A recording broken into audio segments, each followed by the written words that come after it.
Good morning students, कैसे हैं आप लोग। कोड एस्पायर के एजुकेशनल प्लेटफॉर्म पे आप सभी का एक बार फिर से स्वागत है। आज जो है हम लोग डेटा स्ट्रक्चर का एक और नया टॉपिक कवर करेंगे। आई होप आप लोगों ने जो है प्रीवियस लेक्चर्स को रिवीजन किया होगा। अगर किसी को कोई डाउट आता है तो आप लोग जो है अपना क्वेश्चन कमेंट बॉक्स में ड्रॉप कर सकते हैं। क्लास के बाद मैं आपका जो है क्वेश्चन जो है कोशिश करूँगा कि आंसर कर दिया जाए। ठीक है, आज हम लोग आगे बढ़ते हैं। तो आज का जो हमारा टॉपिक है वो है DQ में हम लोग क्या पढ़ रहे थे, क्यू पढ़ रहे थे। डेटा स्ट्रक्चर का जो लीनियर डेटा स्ट्रक्चर का पार्ट था क्यू को हम जो है इम्प्लीमेंटेशन हम लास्ट वीडियो के अंदर में डेटा स्ट्रक्चर के हमने क्या है क्यू को इम्प्लीमेंट किया था with the help of array. और आज जो है हम लोग क्या करेंगे, क्यू का जो है डिलीशन प्रोसेस देखेंगे। मीन्स एरे के जो भी हमने क्यू बनाई है with the help of array, आज उसमें से हम क्या करने वाले हैं, उसमें से we will try to delete the elements which we have added inside the queue. Okay, so whatever data we have added inside the queue we can delete one by one. So आज हम लोग जो है deletion का basically operation सीखेंगे और उसके बारे में प्रॉपर तरीके से जानेंगे। ओके, जिस किसी को भी कोई डाउट आता है आप लोग अपना क्वेश्चन तुरंत कमेंट बॉक्स में ड्रॉप कर सकते हैं।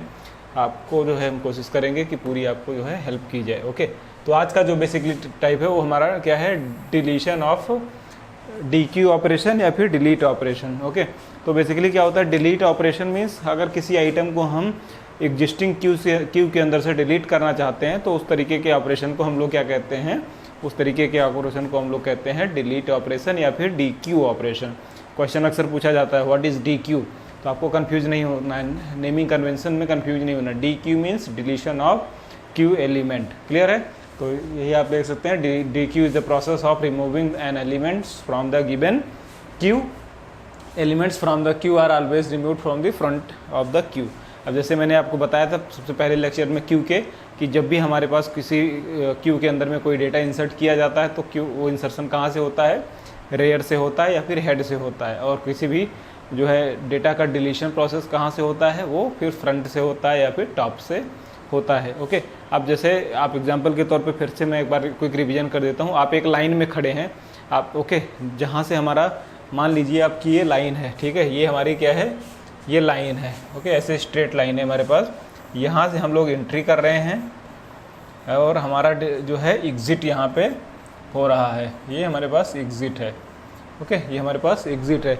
तो जैसे ही आप इस यहाँ से एंट्री करोगे, जब लास्ट पॉइंट पे पहुँचोगे, ओके, मीन्स जब लास्ट पे रहोगे, लास्ट एलिमेंट आदमी निकल जाएगा, तब फिर से क्या है, एक एलिमेंट यहाँ पे इंसर्ट होता जाएगा। ऐसे जैसे आप लोग लाइन में खड़े होते हैं तो लाइन में हम लोग क्या है खड़े होते हैं, जब आगे वाला बंदा जो है आगे खिसकता है तो हम लोग भी आगे बढ़ते रहते हैं। तो उसी तरीके से जो मतलब इस रो से निकल गया मीन्स उसका वो हमारा क्या हो गया, एग्जिट हो गया या फिर डिलीट हो गया। तो आज हम उसी लोग को सीखेंगे, उसी को हम क्या कहते हैं, उसी को हम डिलीशन प्रोसेस कहते हैं। We can delete any element from the top inside the queue. Means जो भी डिलीशन ऑपरेशन होगा किसी भी क्यू के अंदर में, वो कहाँ से होगा, वो डिलीशन से, वो आपका टॉप से होगा। ओके, तो ये आपको ध्यान रखना है कि elements from the queue are always removed from the front of the Q या फिर top of the queue. Okay, अब इसकी हम लोग जो है कुछ एल्गोरिथम्स पढ़ते हैं कि जो है डिलीट ऑपरेशन करने के लिए सबसे पहले एल्गोरिथम क्या है। तो एल्गोरिथम फॉर डिलीट या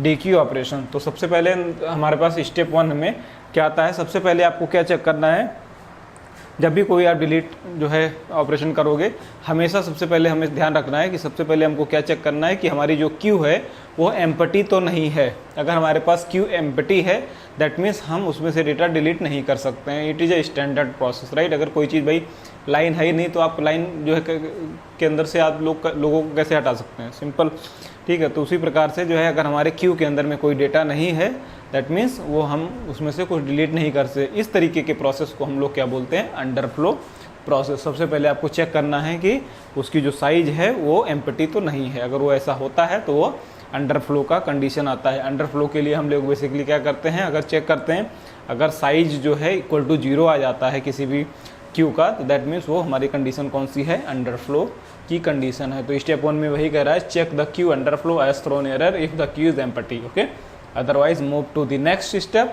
Okay, you can use the size to check the queue. Example के तौर पे जैसे मैंने लिया साइज अगर इक्वल टू 0 है या फिर लेस देन 0 है दैट मीन्स क्यू आपकी एम्प्टी है, क्यू के अंदर में कोई एलिमेंट नहीं है। तो उस तरीके के कंडीशन को हम लोग क्या कहेंगे, उस तरीके के कंडीशन को हम लोग कहते हैं अंडरफ्लो कंडीशन। आपको ध्यान रखना है, क्वेश्चन अक्सर पूछ लिया जाता है व्हाट इज अंडरफ्लो कंडीशन। तो अंडरफ्लो कंडीशन कहाँ पे होता है, क्यू के अंदर में होता है। और क्या होता है, जब भी किसी क्यू के अंदर से हम डिलीट ऑपरेशन करना चाहते हैं और उसके अंदर में क्या कहते हैं, हमारे क्यू में कोई एलिमेंट नहीं है, मीन्स क्यू के अंदर में हमारे पास कोई डेटा नहीं है, तो उस तरीके की कंडीशन को हम लोग क्या बोलते हैं, अंडरफ्लो कंडीशन बोलते हैं। क्लियर है, अंडरफ्लो क्लियर है। ओके, नाउ सेकेंड स्टेप में हमको क्या करना है, copy current element at front of the queue, okay, to some temporary variables. Means queue का जो फ्रंट का एलिमेंट होगा, अगर सेकेंड स्टेप में हमें क्या करना है, क्यू का जो सबसे लास्ट एलिमेंट होगा उसको हम उसका कॉपी जो है हमें एक वेरिएबल में रख लेना है। एग्जांपल के तौर पे जैसे हमारे पास ये क्यू है, अगर एग्जांपल पे ओके, ये क्यू है हमारे पास, जहाँ पे है 10, 20, 30, 40 एंड 50। ओके, ये हमारे पास ये है फ्रंट, सॉरी ये है रेयर और ये है हमारा फ्रंट। ओके, अब यहाँ देखिए, अगर ये फ्रंट है तो ये बेसिकली ये क्या है, फ्रंट लास्ट एलिमेंट है तो इसलिए फ्रंट हो गया। तो हमको क्या करना है, इस जो फ्रंट की पोजीशन जो है, मीन्स एक वेरिएबल ले लेते हैं एग्जांपल के तौर पे, int data okay equal to queue का जो फ्रंट पे डेटा है, क्यू के मीन्स क्यू के फ्रंट पे जो डेटा है, क्यू के फ्रंट पे डेटा है 50। ओके, 50 को हमको क्या करना है, एक टेम्परेरी वेरिएबल में स्टोर कर लेना है। वो टेम्परेरी वेरिएबल किस तरीके के डेटा टाइप का होना चाहिए, अगर आप एरे यूज़ कर रहे हैं तो एरे में जो है जो क्यू का डेटा टाइप था वही डेटा टाइप आपको रखना है। तो यहाँ पे एग्जांपल के तौर पे हमने इंटीजर क्यू बनाई है तो इंटीजर का ही डेटा हमें लेना होगा। ओके, मीन्स आपको क्या करना है, copy the correct element at front of the queue to some temporary variables. किसी भी एक टेम्परेरी वेरिएबल में के अंदर में हमको क्या करना है, जो लास्ट एलिमेंट है उस लास्ट एलिमेंट का एक रेफरेंस हमें रख लेना है। ठीक है, उसके बाद में नेक्स्ट स्टेप पे क्या होगा, स्टेप 3 पे इंक्रीमेंट फ्रंट बाई 1। ओके, उसके बाद क्या करना है, हमें इंक्रीमेंट को फ्रंट को इंक्रीमेंट कर देना है। मीन्स अगर हमारे पास फ्रंट यहाँ था, अगर इसके पोजीशन 0, 1, 2, 3, 4 हमारे पास ये पोजीशन है, अब हमको क्या कर देना है, इसको बेसिकली इसको एक और आगे बढ़ा देना है। जैसे अब इसको क्या कर देना है, यहाँ पे हमको यहाँ पे फ्रंट यहाँ पे मूव कर देना है। मीन्स एक आगे कर दिया, जब एक आगे कर दिया तो इसका मतलब ये है लास्ट एलिमेंट यहाँ पे मौजूद होगा आपका। ठीक है, लास्ट जैसे ही आपने इंक्रीमेंट किया फ्रंट को, उसका सीधा मतलब है कि आपका जो है नेक्स्ट एलिमेंट जो है नए वाले फ्रंट पे मौजूद होगा। और नए वाले फ्रंट पे अभी हमने कोई डेटा ऐड नहीं किया है, इस वजह से अभी फिलहाल वो एम्प्टी होगा। क्लियर, तो इसी वजह से हमने क्या किया, इंक्रीमेंट किया किसको, फ्रंट को by 1। Okay, similar to the enqueue, जैसे इन क्यू के अंदर में करते थे, जब भी जैसे ही हम इंसर्ट करते जाते थे, इंसर्ट कर दिया अब आगे कर दिया। बेसिकली यहाँ पे क्या है, हमने इसका कॉपी ले लिया एक वेरिएबल के अंदर में और फ्रंट को हम एक आगे बढ़ा दिया। Okay, now the increment should not cross the index bound. Okay, increment जो है, the increment should not cross the index bound, इसका मतलब क्या हुआ, जो भी आपकी फ्रंट की वैल्यू है वो जो है आपकी टोटल जो क्यू की साइज थी उससे ज़्यादा नहीं होनी चाहिए। मीन्स अगर जो जैसे शुरुआत हमने जब क्यू बनाई थी तो उस क्यू के अंदर में जो हमारी मैक्स लेंथ थी क्यू की वो 20 ली थी हमने। मीन्स क्यू को 20 से ज़्यादा नहीं होना चाहिए। क्लियर है। ओके, नाउ स्टेप 4 में हमारे पास क्या करना है, decrement queue size by 1। Decrement queue size by 1। Q की साइज पहले क्या थी, 0, 1, 2, 3, 4। अब हमको क्या करना है, एक डिक्रीमेंट कर देना है साइज को। Size means total number of elements present in the queue. Means Q के अंदर में कितने एलिमेंट हमारे पास हैं, जो भी लास्ट साइज है उसको हमें एक डिक्रीमेंट कर देना है। तो इस केस में क्या है, 0, 1, 2, 3, 4। ओके, हमारे पास 4 साइज है, तो 0, 1, 2, 3, 4 मीन्स 5 एलिमेंट है, साइज 5 है। 5 को हमको क्या कर देना है, 4 कर देना है, एक डिक्रीमेंट कर देना है। जैसे ही आप एक डिक्रीमेंट करोगे तुरंत क्या होगा, ये एलिमेंट आपका जो है 50 डिलीट हो जाएगा फ्रंट का, और आपकी जो अपडेटेड क्यू बचेगी वो क्या बचेगी, 10, 20, 30, 40। क्लियर है। तो ये इस तरीके से हम लोग क्यू का ऑपरेशन कर सकते हैं। ओके, ये हमारे पास क्यू का ऑपरेशन है। उसके लास्ट स्टेप में क्या है, data is required element dequeued from the queue. Means अगर आप ऐसा करते हैं तो आपका जो है डेटा क्यू से डिलीट हो चुका होगा। क्लियर है। दिस इज सो ये जो है 4 स्टेप्स आपको ध्यान रखने हैं जब भी आप किसी क्यू के अंदर से आप डिलीट ऑपरेशन या फिर DQ ऑपरेशन परफॉर्म करना चाहते हैं। क्लियर है? तो इस तरीके से हम लोग जो है किसी भी क्यू से डेटा डिलीट कर सकते हैं। आपको बस ध्यान रखना है। एग्जाम्पल फिर से हम लोग समझ लेते हैं। जैसे आपके पास ये क्यू है, ठीक है, ये हमारे पास 10, 20, 30, 40, 50। Okay, now this is front, this is front, sorry this is rear. Rear से हम डेटा इंसर्ट करते हैं, राइट। इसको हम रेयर का शॉर्ट फॉर्म R लिख रहे हैं, इसको फ्रंट को F लिख रहे हैं। Clear? This is the front. Now अब आप ध्यान देखिए, आपको इसको डिलीट करना है तो आप इमेजिन कीजिए एक इसके बाद एक और हमारे पास साइज है। आपने क्या किया, ये हमारे पास फ्रंट की पोजीशन थी यहाँ पे। ओके, हमने क्या किया, फ्रंट की पोजीशन को मूव कर दिया यहाँ पे। F is equal to F+1 means front को एक इंक्रीमेंट कर दिया, तो फ्रंट हमारा भी यहाँ पे आ चुका होगा, राइट, नेक्स्ट टाइम पे। ओके, और हमारे पास जो साइज थी अभी फिलहाल इस केस में साइज क्या थी हमारे पास, कितने एलिमेंट हैं मीन्स उतनी साइज 1 2 3 4 5 एलिमेंट्स हैं, तो साइज इक्वल टू साइज क्या है 5 है। ओके, उसके लास्ट स्टेप में हम लोग क्या कर रहे थे, साइज जो है डिक्रीज कर रहे थे, डिक्रीज कर रहे थे साइज को। जब भी हमने किसी साइज को डिक्रीज किया तो हमारे पास साइज डिक्रीज होने के बाद में क्या हो गया, साइज 5 थी, अब हमने क्या कर दिया 4 कर दिया। तो मीन्स साइज हमारे पास जैसे ही डिक्रीज हुई तैसे ही आपका जो लास्ट एलिमेंट था वो आपका यहाँ पे आ चुका है, उसका पॉइंटर यहाँ पे आ चुका होगा। तो अपडेटेड हमारे पास जो क्यू बचेगी वो क्या होगी 10, 20, 30, 40, क्योंकि हमने क्या किया, फ्रंट को तो आगे मूव कर दिया था और साइज को एक कम कर दिया। तो जैसे ही साइज को कम कर दिया आपका जो लूप होगा वो क्या करेगा, हम जब भी हम क्यू को प्रिंट करा रहे थे तो हम क्या कर रहे थे, लूप प्रिंट कर रहे थे। कहाँ से, 0 से लेके साइज तक। साइज क्या है 5 की बजाय अब 4 हो गई है, मीन्स 1 2 3 4। क्लियर है? तो जो है 5th एलिमेंट ऑलरेडी डिलीट हो चुका होगा। क्लियर है? तो इस तरीके से हम लोग जो है किसी भी क्या कहते हैं क्यू के अंदर में डिलीशन ऑपरेशन या फिर DQ ऑपरेशन परफॉर्म कर सकते हैं। अब यहाँ पे हम लोग जो है कोड जो हमको सोर्स कोड लिखना है C के अंदर में, तो इसको करने से पहले जो भी हमारे पास नए स्टूडेंट्स व्यूअर्स हैं वो आप लोग क्या कर सकते हैं, आप पहली क्लास से रिवीजन कीजिए और डेफिनेटली आपको चीज़ें समझ में आएंगी। अगर आपको मिडिल में चीज़ें नहीं समझ में आती, आपको पहली क्लास से समझना है चीज़ों को और बेसिक से एडवांस की तरफ आपको मूव करना है। ऐसा नहीं है कि आप सीधा बीच में आके आप चीज़ों को समझ सकते हैं बेहतर तरीके से। हो सकता है आपको कुछ टर्म्स समझ में आ जाएं, लेकिन जब आप कोडिंग करने जाओगे तो आपका बेसिक अगर क्लियर नहीं होगा तो आप लोग को जो है परेशानी आएगी। और प्रोग्रामिंग के जो है अंदर में हमें क्या है, रेगुलर प्रैक्टिस करना बहुत ज़रूरी है। जहाँ जितना मैं यहाँ पे मेहनत कर रहा हूँ उससे कहीं ज़्यादा आपको जो है मेहनत करनी पड़ेगी, तभी आपका जो प्रोग्रामिंग स्किल सेट है वो मजबूत होगा। और जो भी नए स्टूडेंट्स हैं अगर वो चैनल पे नए हैं तो आप लोग जो है चैनल को सब्सक्राइब भी कर सकते हैं, क्योंकि अगर आप सब्सक्राइब किए होंगे तो जो भी लेटेस्ट अपडेट्स आती हैं वो आपको रेगुलर मिलती रहेंगी। ओके, अब हम लोग आगे बढ़ते हैं। तो बेसिकली जैसे यहाँ पे क्या है, हमारे पास एक क्यू है या मेन फंक्शन है। अब यहाँ पे लास्ट वीडियो के अंदर में हमने यहाँ तक कर लिया था, प्रिंट क्यू तक हम लोग ऑलरेडी कर चुके हैं। क्लियर है? तो यहाँ तक हम लोग जो है ऑलरेडी कर चुके हैं, यहाँ तक हम लोग ऑलरेडी कर चुके हैं। आज जो है हम लोग क्या कर रहे हैं, हमने क्या किया है, एक फंक्शन यहाँ पे कॉल किया है DQ का। DQ का एक फंक्शन हमने बनाया है, ठीक है। और उसके बाद में डेटा आफ्टर डिलीशन एक लाइन प्रिंट करा दी और फिर से प्रिंट क्यू कर दिया। तो हमें पता चलेगा, सबसे पहले हम ऐड करेंगे डेटा एलिमेंट्स को, ऐड करने के बाद डिलीट होगा पहले लास्ट एलिमेंट, और उसके बाद में फिर से हमने क्या किया, प्रिंट करा दिया डेटा आफ्टर डिलीशन और प्रिंट क्यू को फंक्शन को कॉल करा दिया। अब हम लोग DQ ऑपरेशन का कैसे कर सकते हैं इसको हम देखते हैं।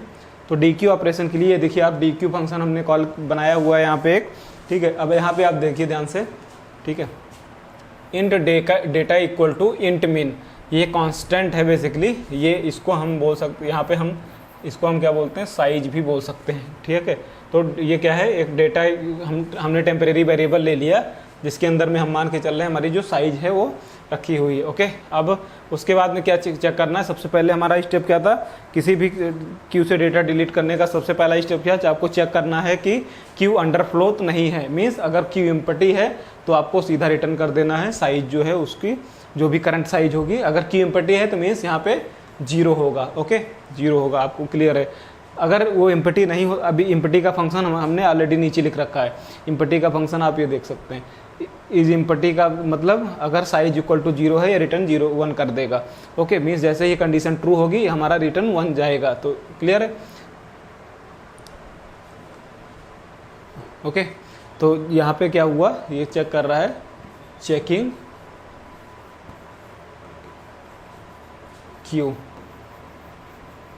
Queue size. ओके, हम क्यू की साइज यहाँ चेक कर रहे हैं। ओके, अगर क्यू की साइज एम्प्टी नहीं है तो हमें क्या करना है, डेटा हमने क्या किया, क्यू के फ्रंट पे जो डेटा था, क्यू के जो फ्रंट पे था, मीन्स हमारे पास जो एलिमेंट थे 10 20 30 40 50, ये हमारे पास फ्रंट था, राइट। तो क्यू के फ्रंट पे जो भी डेटा था हमने उसको किसके दे दिया, डेटा के अंदर में स्टोर कर दिया। क्लियर है? क्यू के फ्रंट पे हमने डेटा स्टोर कर दिया। तो वही चीज़ हो रही है यहाँ के, क्यू के फ्रंट पे जो भी है एलिमेंट उसको हमने डेटा वेरिएबल के अंदर में डाल दिया, और उसके बाद में क्या किया, फ्रंट को एक आगे मूव कर दिया, फ्रंट मूव कर दिया, और साइज को एक माइनस कर दिया। मीन्स सारे स्टेप, सबसे पहला स्टेप अंडरफ्लो चेक करना, दूसरा स्टेप क्योंकि लास्ट जो है पोजीशन पे जो डेटा है उसको हमको क्या करना है, एक वेरिएबल में रख देना है। थर्ड स्टेप फ्रंट को एक आगे बढ़ा देना है। फोर्थ स्टेप साइज को एक कम कर देना है, और return data, okay, return data कर देना है। ओके, तो ये ऑटोमेटिक क्या करेगा, ये डेटा डिलीट हो चुका होगा आपके उससे। ठीक है, तो ये हमारे पास प्रिंट क्यू का फंक्शन है, ऑलरेडी हमने बना चुके हैं लास्ट लेक्चर के अंदर में। तो इस तरीके से हम लोग जो है किसी भी क्यू के अंदर से डेटा डिलीट कर सकते हैं। आई होप आप लोगों को चीज़ें क्लियर होंगी। अब हम लोग क्या करते हैं, इसको प्रोग्रामिंग के थ्रू रन करा के देखते हैं कि जो है हमारे पास डेटा कैसे डिलीट हो सकता है। तो मैं प्रोग्राम करके आपको बताता हूँ ताकि जो है चीज़ें आपको बेहतर तरीके से समझ में आए। इस क्लास के बाद आप लोग क्या कीजिए, फिर से अपने आप से प्रैक्टिस कीजिए, क्योंकि जितना से ज़्यादा आप लोग प्रैक्टिस करेंगे उतना ज़्यादा आपको ये सब चीज़ें समझ में आएंगी। ओके, तो एग्जांपल के तौर पे हम लोग क्या करते हैं, अभी मैं अपने सिस्टम से ये प्रोग्राम आपको रन करा के दिखाता हूँ। ठीक है, तो आप लोग को जो है बस क्या है, प्रैक्टिस करना है, जो भी नए स्टूडेंट्स हैं यहाँ पे। ओके, तो ये हमारे पास एक सी का प्रोग्राम है। सेम प्रोग्राम को हमने क्या है लिखा हुआ है यहाँ पे, डी क्यू फंक्शन को कॉल कर दिया है, डी क्यू, उसके बाद डेटा आफ्टर डिलीशन, उसके बाद डी क्यू का फंक्शन हमने नीचे ऑलरेडी यहाँ पे लिख रखा है। ओके, सेम चीज़ को D Q operation, D Q function आप देख सकते हैं, value of int mean, means वही साइज थी हमारे पास, या फिर इंट मीन का जो है अपने कांस्टेंट यूज़ कर लो, कोई बात एक ही बराबर है। ठीक है, और ये इम्पटी फंक्शन हो गया। अब हम लोग यहाँ पे डेटा इंसर्ट करके देखते हैं। जैसे एग्जांपल के तौर पर 6 डेटा मैं इंसर्ट करता हूँ।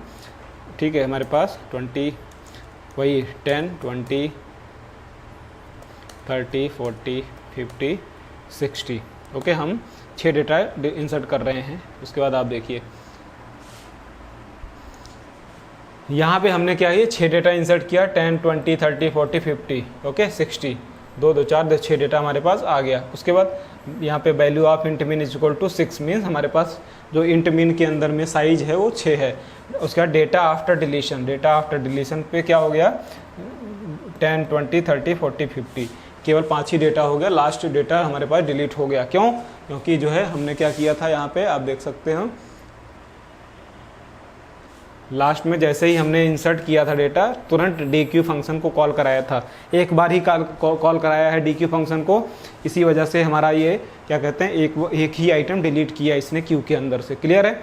तो इस तरीके से हम किसी भी क्यू के अंदर से डेटा डिलीट कर सकते हैं। ठीक है, अब जो है आप लोग क्या करिएगा, इस क्लास के बाद जैसे ही आप लोग जो है खुद से इसको, ये सारा जो है नोट्स और जो भी लाइन ऑफ कोड है, सी का जो कोड है, ठीक है, वो सिंटैक्स मैं आपको जो है डिस्क्रिप्शन लिंक में प्रोवाइड कर दूंगा। आप लोग जो है उसको डाउनलोड करके चेक भी कर सकते हैं। लेकिन आपसे यही रिकमेंडेशन है कि आप लोग जो है केवल उसको रेफरेंस के तौर पे इस्तेमाल कीजिए। आप कोशिश कीजिए खुद से ही आप लाइन बाय लाइन कोड को लिखें, ताकि आपकी जो है स्किल सेट जो है अच्छे तरीके से मजबूत हो और आपको जो है प्रोग्रामिंग के अंदर में काफ़ी हेल्प मिले। ओके, मिलते हैं हम लोग नेक्स्ट क्लास में। तब तक के लिए आप लोग अपना ख्याल रखिएगा। Bye bye, take care. और जो है चैनल पे जुड़े रहने के लिए आप लोग सब्सक्राइब कर सकते हैं, ताकि जो है आपको अपडेट्स रेगुलर मिलता रहे। बाय बाय, टेक केयर, मिलते हैं नेक्स्ट क्लास में।